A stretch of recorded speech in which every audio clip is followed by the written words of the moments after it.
Everyone stood there watching. But only one man stepped forward. A 68-year-old street vendor dropped to his knees as his entire cart was destroyed in seconds.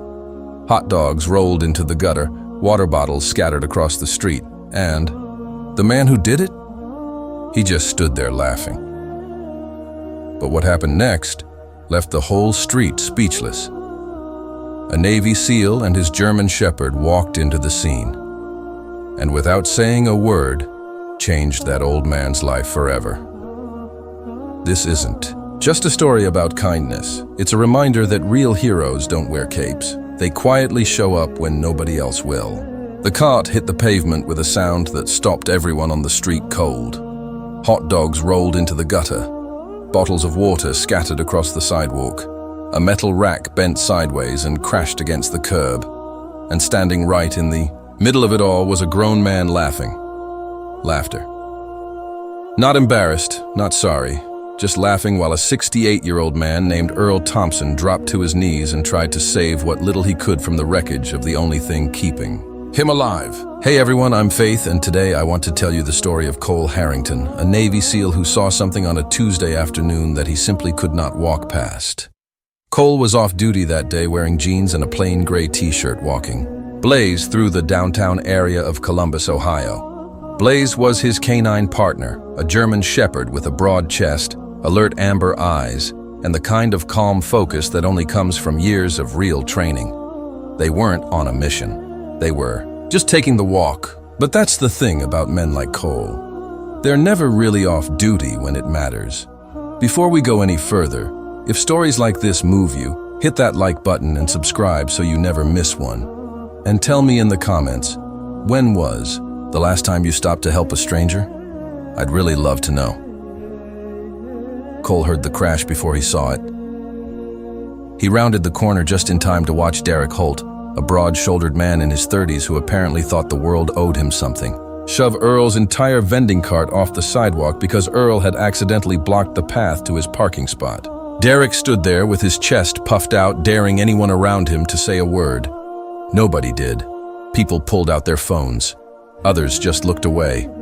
Earl was on his knees in the street, hands trembling, trying to pick up the scattered inventory. He'd spent years building piece by piece. Blaze stops too, ears forward, reading the scene with the same quiet precision he used in the field. Cole handed Blaze's leash a little more slack and walked straight toward Derek without raising his voice or changing his expression. He didn't need to.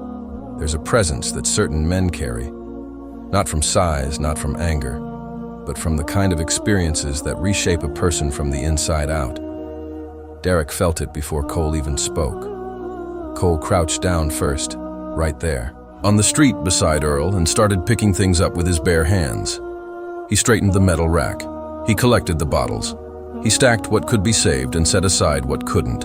Blaze sat perfectly still nearby, watching, a quiet and steady presence that somehow made the whole scene feel protected.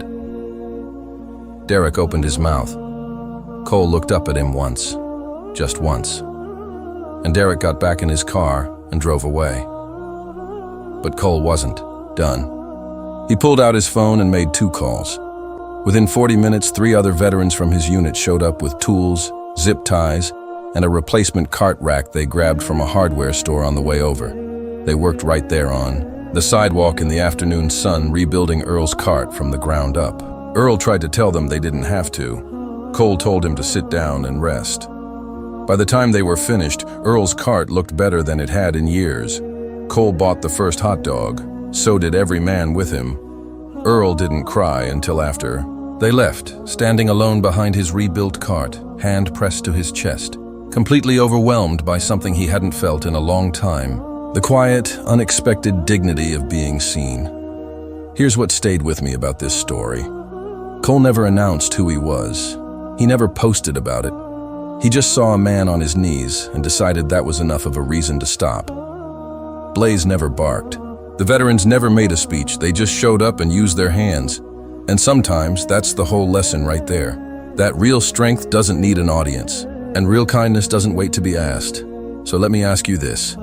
If you had walked past that corner and seen Earl on his knees, what would you have done? Be honest in the comments. I think it's a question worth sitting with. And if this story meant something to you today, please subscribe, because every week I bring you stories just like this one. Stories that remind us who we still have the chance to be. Friends, this was our video for today. Please let us know in the comments which country you watched this video from. And if you want to hear more emotional stories like this, then please give this video a like right now and subscribe to the Islamic Tales YouTube channel.